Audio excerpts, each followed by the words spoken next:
एक समय की बात है। बहुत दूर एक शहर में एक दर्जी रहा करता था। उस दर्जी का एक बेटा था। उसका नाम अलादीन था।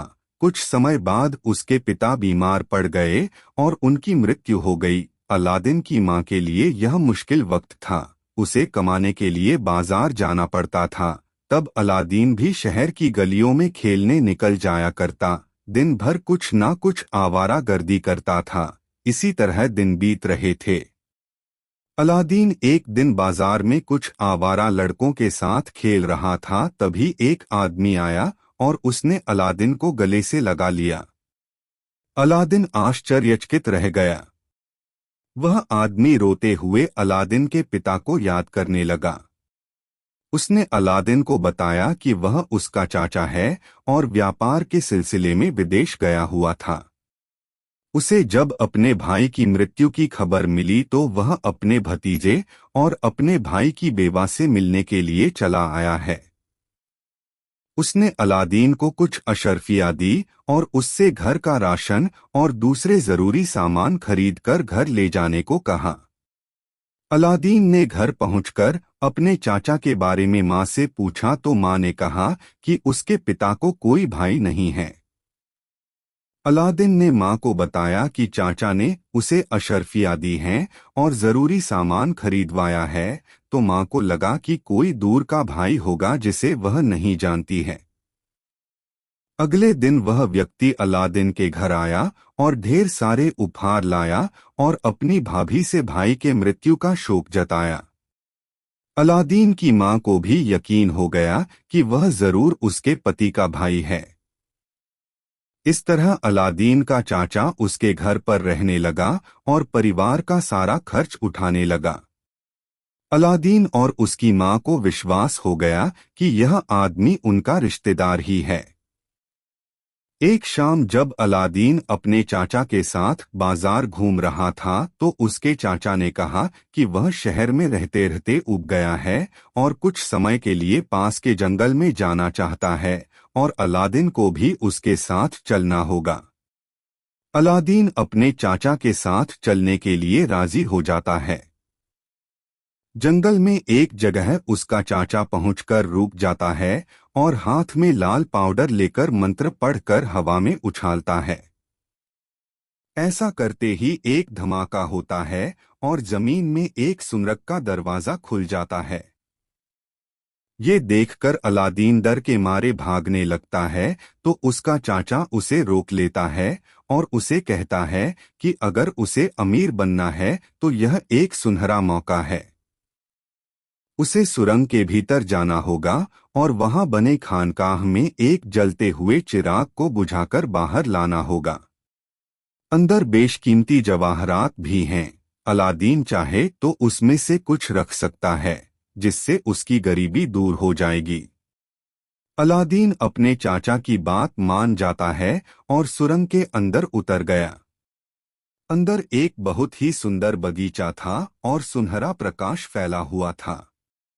दूध की नदी बह रही थी और पेड़ रसीले फलों से लदे हुए थे। चारों तरफ हीरे जवाहरात रास्तों में कंकड़ की तरह फैले हुए थे। अलादीन ने कुछ हीरे उठाकर जेब में रख लिए। अलादीन टहलते हुए एक जगह पहुंचा जहां एक चिराग जल रहा था। अलादीन ने चिराग को बुझाकर अपनी जेब में रखा तो जमीन हिलने लगी। अलादीन तेजी से सुरंग के दरवाजे की ओर भागा तो देखा कि दरवाजा धीरे धीरे बंद हो रहा है। अलादीन तेजी से दरवाजे की ओर लपका। उसका चाचा दरवाजे के मुहाने पर खड़ा था। अलादीन जैसे ही दरवाजे पर पहुंचा, चाचा ने आवाज लगाई कि अलादीन जल्दी से चिराग मुझे दे दो। अलादीन ने अपना हाथ बढ़ाया और चाचा से खुद को सुरंग से बाहर निकालने को कहा, लेकिन चाचा ने अलादीन से चिराग मांगा। अलादीन को चाचा की नीयत पर शक हुआ तो उसने चाचा से कहा कि अगर वह उसको बाहर नहीं निकालेगा तो वह चिराग भी नहीं देगा। इस जद्दोजहद में दरवाजा बंद हो गया और अलादीन गुफा में कैद हो गया। अलादीन अंदर बंद होने के बाद बहुत पछताया कि आखिर उसने एक अजनबी पर विश्वास क्यों किया। दरअसल अलादीन का नकली चाचा बनने वाला इंसान अफ्रीका का एक जादूगर था जिसे अलादीन के शहर के नजदीक जंगल में छुपे एक जादुई चिराग का नक्शा मिल गया था, लेकिन इस चिराग के साथ शर्त यह थी कि उसे कोई इसी शहर का आदमी ही सुरंग से बाहर निकाल सकता है। इस काम के लिए उसने अलादीन को चुना क्योंकि चिराग लेने के बाद वह अलादीन को उसी सुरंग में कैद करके मार देना चाहता था। अलादीन का एक बूढ़ी माँ के सिवा कोई नहीं था, इसलिए उसका कुछ बिगड़ने वाला नहीं था। अलादीन अब इस सुरंग में कैद हो गया था। उसे भूख लगती तो फल खा लेता और प्यास लगती तो नदी से दूध पी लेता। आखिर में उसने फैसला किया कि वह इस गुफा में दूसरा रास्ता खोजने का प्रयास करेगा। इसके लिए वह उन रास्तों पर चला गया जहां अंधेरा था। अंधेरे के कारण उसे ठोकर लगी और वह गिर गया। ऐसा होते ही एक धुआं उठा और एक जिन्न सामने आया और पूछा कि क्या हुक्म है मेरे आका। डरे हुए अलादीन ने जिन्न को कहा कि मुझे इस सुरंग से बाहर निकालो। पलक झपकते ही अलादीन सुरंग से बाहर उसी जगह खड़ा था जहां उसके नकली चाचा ने उसे छोड़ा था। अलादीन जैसे तैसे घर पहुंचा तो पाया कि उसके बिना उसकी मां का हाल बुरा था। अलादीन के जेब में अभी भी चिराग पड़ा हुआ था। उसने चिराग को बाहर निकाला और मां को बोला कि उसे यह चिराग मिला है, इसे बाजार में बेचकर कुछ पैसे मिल जाएंगे, लेकिन बेचने से पहले इसे रगड़कर साफ कर लेते हैं। जैसे ही अलादीन ने चिराग को रगड़ा वही जिन्न फिर सामने आया और बोला क्या हुक्म है मेरे आका। अलादीन की मां उस जिन्न को देखकर बेहोश हो गई। अलादीन ने हिम्मत जुटाकर पूछा कि तुम कौन हो।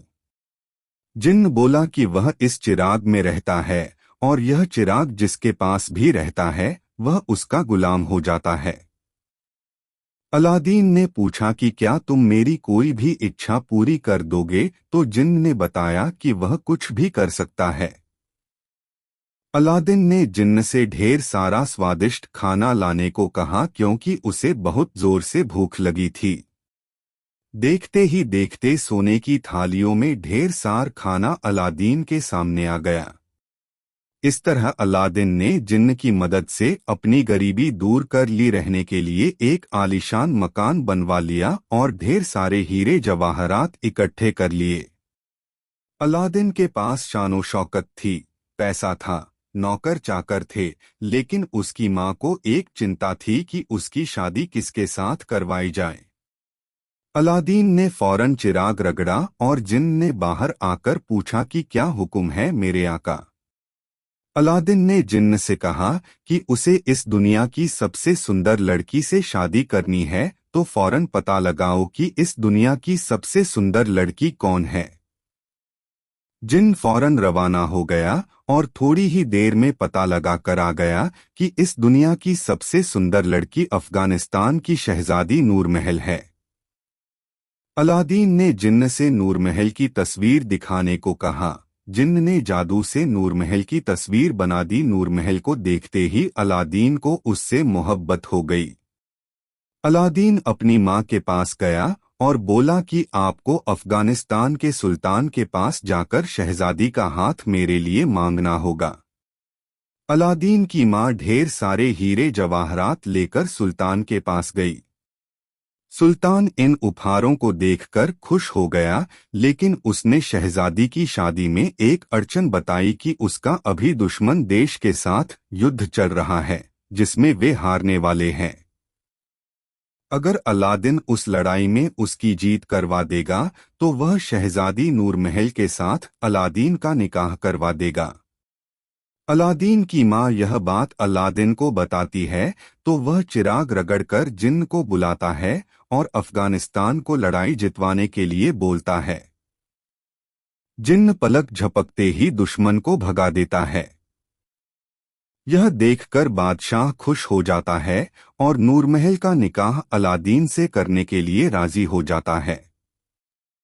अफगानिस्तान का वजीर इस बात से खुश नहीं होता है क्योंकि वह अपने बेटे रहमान की शादी बादशाह की बेटी से करवाकर उसे अफगानिस्तान का बादशाह बनवाना चाहता है। वह बादशाह के कान भरता है और अलादीन के बारे में झूठी बातें बादशाह को बताता है। इससे बादशाह अलादीन से नाराज हो जाता है और वजीर के बेटे रहमान से नूरमहल की शादी करने के लिए तैयार हो जाता है। अलादीन को जब यह बात पता चलती है कि रहमान और नूरमहल की शादी हो रही है तो वह रात को नूरमहल और रहमान दोनों को जिन्न की मदद से अपने घर उठा लाता है और रहमान को पेड़ से बांधकर जिन्न से खूब डराता है।